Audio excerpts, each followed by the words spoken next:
નમસ્કાર દર્શક મિત્રો,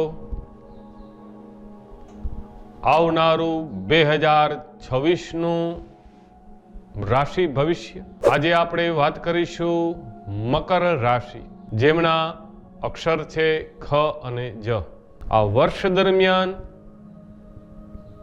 તમારી આર્થિક સ્થિતિ કેવી રહેશે, તમારું લગ્ન જીવન કેવું રહેશે, ક્યારે થશે સંતાન સુખની પ્રાપ્તિ, વિદ્યાર્થી મિત્રોને ક્યારે ઊંચી ડિગ્રીની પ્રાપ્તિ થશે, તમારું આરોગ્ય આ વર્ષ દરમિયાન કેવું રહેશે, તમારા માટે લકી કયો મહિનો છે, કયો વાર છે, કયો રંગ છે, કયો અંક છે, અને આવનારી મુસીબતોમાંથી બચવા માટેનો ખાસ ઉપાય લઈને આવ્યો છું।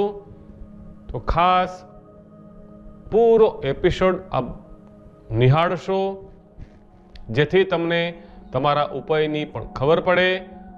એ ઉપાય અમે આ એપિસોડના અંતે આપશું, માટે પૂરો વિડીયો જોજો અને ખાસ બધાને પણ આપ આગ્રહ કરશો। તો દર્શક મિત્રો, નિહાળીએ 2026નું મકર રાશિ વાર્ષિક ભવિષ્ય।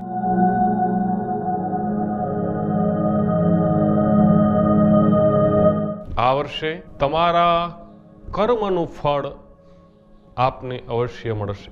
તમારી જ્ઞાતિની અંદર, સમાજની અંદર, દેશની અંદર, શહેરની અંદર ઉન્નતિ થશે, પ્રગતિ થશે, પ્રતિષ્ઠા મળશે, તમને નવું પ્રોત્સાહન, નવી ઉર્જાની પ્રાપ્તિ થશે। આવનારું વર્ષ આપના માટે ખૂબ જ લાભદાયી છે। આપના બિઝનેસની અંદર વિસ્તાર થશે। જો આપ બેરોજગાર હોય તો આ વર્ષ દરમિયાન આપને ઉત્તમ નોકરીની પ્રાપ્તિ થશે।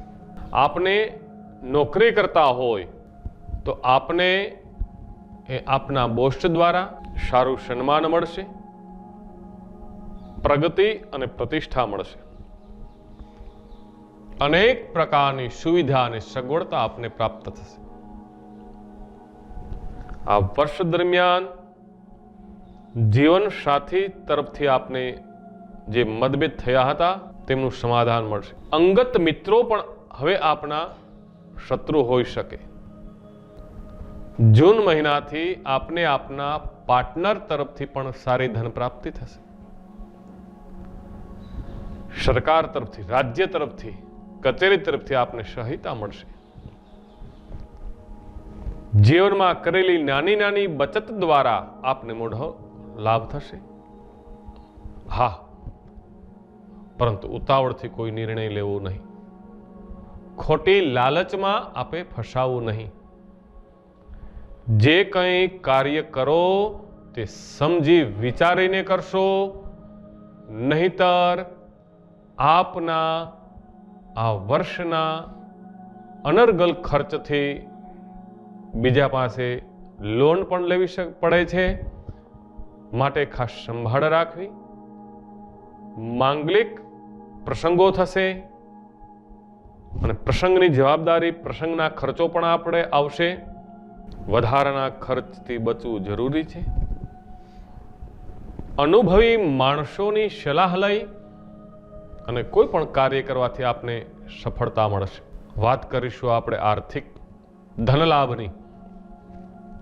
તો આ વર્ષ દરમિયાન રાહુ મહારાજ તમારા બીજા ધનસ્થાનની અંદર બિરાજમાન થશે, માટે શેર બજારથી, મ્યુચ્યુઅલ ફંડથી વગેરે આપે રોકાણ કરેલ હોય તો તેમાં પણ આપને સારો બેનિફિટ મળશે।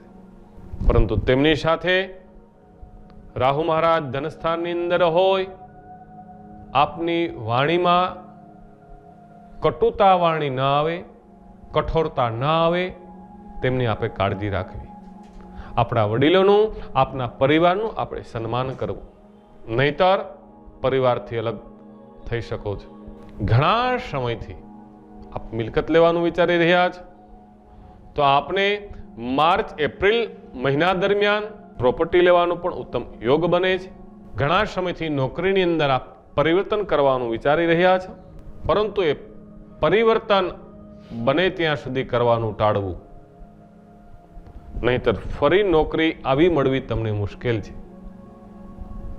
એટલે પરિવર્તન કરવું હોય તો પહેલા નોકરી ગોતી પછી જ અહીંયા રાજીનામું આપવું, નહીતર પછી તમને પાછી સારી જોબ આ વર્ષે મળશે નહીં. જૂના મકાન, ફ્લેટ એ વેચવાથી આપને સારી ધન પ્રાપ્તિ અને નફો થશે. વાત કરીશું હવે આપણે દાંપત્ય. આપણે આપના જીવનસાથી સાથે બંનેની ટ્યુનિંગ સારી રહેશે. હા, હસવામાં, મજાક કરવામાં, જૂની વાતોને યાદ કરી મતભેદ ન થાય તેમની આપણે કાળજી રાખવી. કુટુંબ પરિવારથી સંપત્તિ માટે મોટો વિવાદ થઈ શકે છે. હાથમાંથી કોઈ લઈ જશે, ભાગ્યમાંથી નહીં લઈ જાય, માટે ધીરજ રાખવી. મામા મોસાળ તરફથી ઉત્તમ સુખની પ્રાપ્તિ થશે. આ વર્ષ દરમિયાન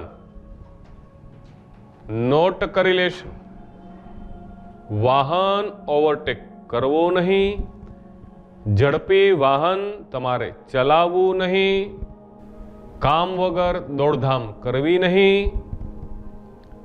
નહીતર આપને પડવા વાગવાથી ઈજા થવા પામે, માટે સંભાળ રાખવી. ગમે તેટલા પૈસા કમાવો પણ હાથમાં ન રહે, માટે સમજી વિચારીને વ્યય કરવો. આરોગ્ય બાબત આપણે વિચારીએ.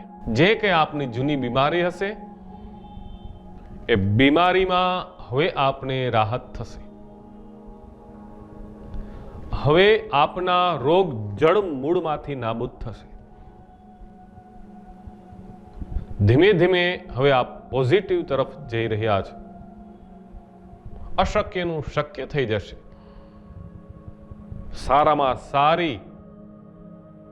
સારા ડોક્ટરની ટ્રીટમેન્ટ લેવાથી, સારી દવા યોગ્ય સમયે લેવાથી અને પરિવારના કોઈ સભ્યોના આત્મવિશ્વાસથી આપની બીમારીઓ દૂર થશે.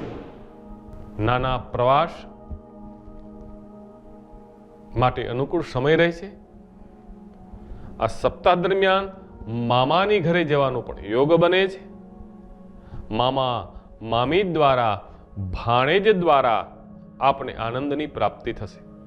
તેમની સાથે રહેવાનો યોગ બને છે. તેમને સારો આપને સહયોગ પ્રાપ્ત થશે.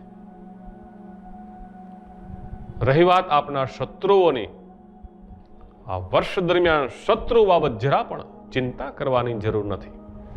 ગુરુ મહારાજ શત્રુ સ્થાનમાં બેસી ગયા છે.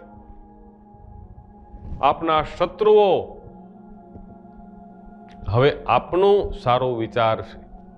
આપની સાથે ભાગીદારી કરવાનો, આપની સાથે બિઝનેસ પાર્ટનર માટે, આપની સાથે રહેવા માટે એવો તડફડ છે. માટે એ પણ શત્રુ સ્થાનની અંદર એ આપણા મિત્ર થઈ શકે. જૂના કોર્ટ કચેરીના કેસ ચાલતા હોય તો એમાં પણ આ વર્ષે આપને રાહત થશે. વિદ્યાર્થી માટે વાત કરી. આ વર્ષે વિદ્યાર્થીઓ માટે વિદ્યાસ્થાનની અંદર વૃષભ રાશિ, જેમનો સ્વામી શુક્ર મહારાજ, શુક્ર 12મે છે વર્ષના પ્રારંભમાં, માટે આ વર્ષે જેટલા તમે હોશિયાર હતા તેટલા દિવસે દિવસે થોડા ડાઉન થતા જાઓ છો. હરવા ફરવામાં, મનોરંજનની અંદર, મોજ શોખની અંદર, મોબાઈલની અંદર આપનું વધારે ધ્યાન ન રહે, તેમની આપે કાળજી રાખવી. કારણ કે ઇમ્પોર્ટન્ટ છે આપનું વિદ્યા, ડિગ્રી મેળવવી. સારી ડિગ્રી હશે, સારી પોસ્ટ હશે, સારા માર્ક્સ ટકાવારી હશે તો જ આપના સ્વપ્ન પૂર્ણ થશે.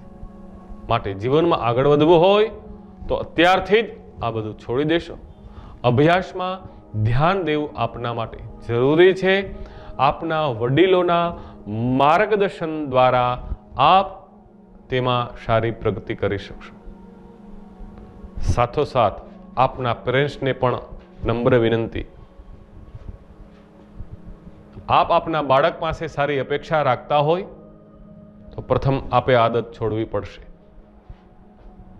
આપ મોબાઈલ લઈને બેસશો ને આપના બાળકને ના પાડશો બેટા મોબાઈલ ન લેવાય, તો એ પોસિબલ નથી.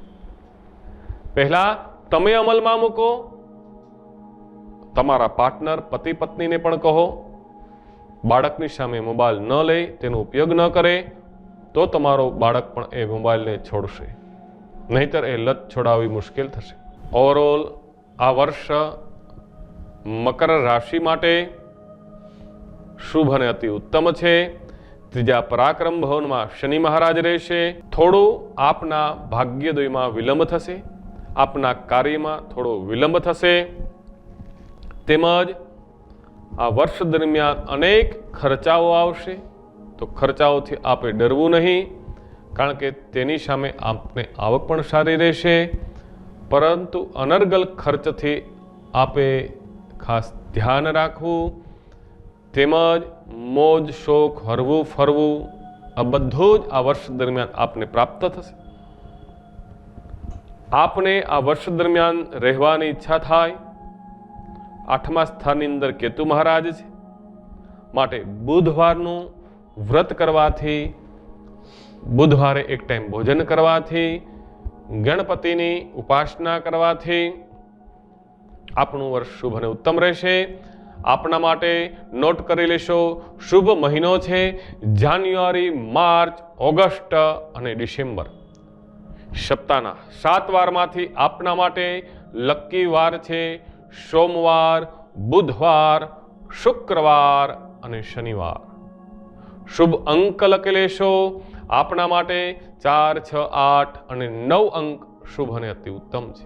આપને આ વર્ષ દરમિયાન પૂજા કરાવવાની ઈચ્છા હોય તો કેતુ મહારાજની, સૂર્ય મંગળની જપ પૂજા અનુષ્ઠાન કરાવવાથી પણ આપની બધી જ મનોકામનાઓ પૂર્ણ થશે. વિશેષ આપને કંઈ કુંડલી બાબત જાણવું હોય તો ડિસ્પ્લેમાં અમારા નંબર પણ રહેલા છે. આપ એ નંબર દ્વારા અમારો કોન્ટેક્ટ કરી આપને જીવનનું સાચું માર્ગદર્શન વિશેષ જોઈતો હોય તો અમે અવશ્ય આપશું. હવે વાત કરીએ ઉપાય માટે, તો આ વર્ષ દરમિયાન પીપળાના વૃક્ષની નીચે શનિવારે તેલનો દીવો કરવાથી,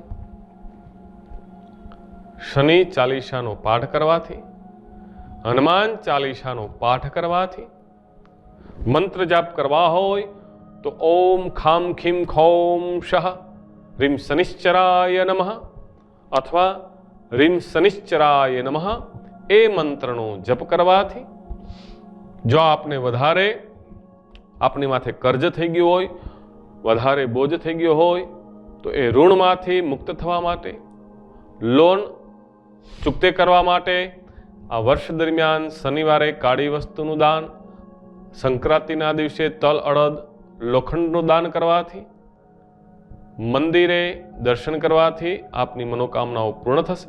આપને આરોગ્ય માટે જો થોડી ચિંતા હોય તો શનિવારે કાગડા અથવા કાળા કૂતરાને રોટલી ખવડાવવાથી આપનું આરોગ્ય પણ સારું રહેશે. કોઈ કાર્યની સફળતામાં મુશ્કેલી હોય તો આત્મવિશ્વાસ રાખવાથી, દરરોજ હનુમાનજી મહારાજના દર્શન કરવાથી આપનું એક કાર્ય સફળ થશે. સૌભાગ્યની પ્રાપ્તિ માટે શનિવારે કાળા વસ્ત્રનું દાન કરવાથી પણ આપની બધી જ મનોકામનાઓ પૂર્ણ થશે. આપના માટે શુભ રંગ છે કાળો અને વાદળી. તો 2026નું વર્ષ આપના માટે આનંદદાયક, મંગલમય રહે, આપની બધી જ મનોકામનાઓ પૂર્ણ કરે તેવી શુભેચ્છા સાથે શાસ્ત્રી શ્રી રાકેશ મહારાજ જી વ્યાસના જય શ્રી કૃષ્ણ. રાધે રાધે.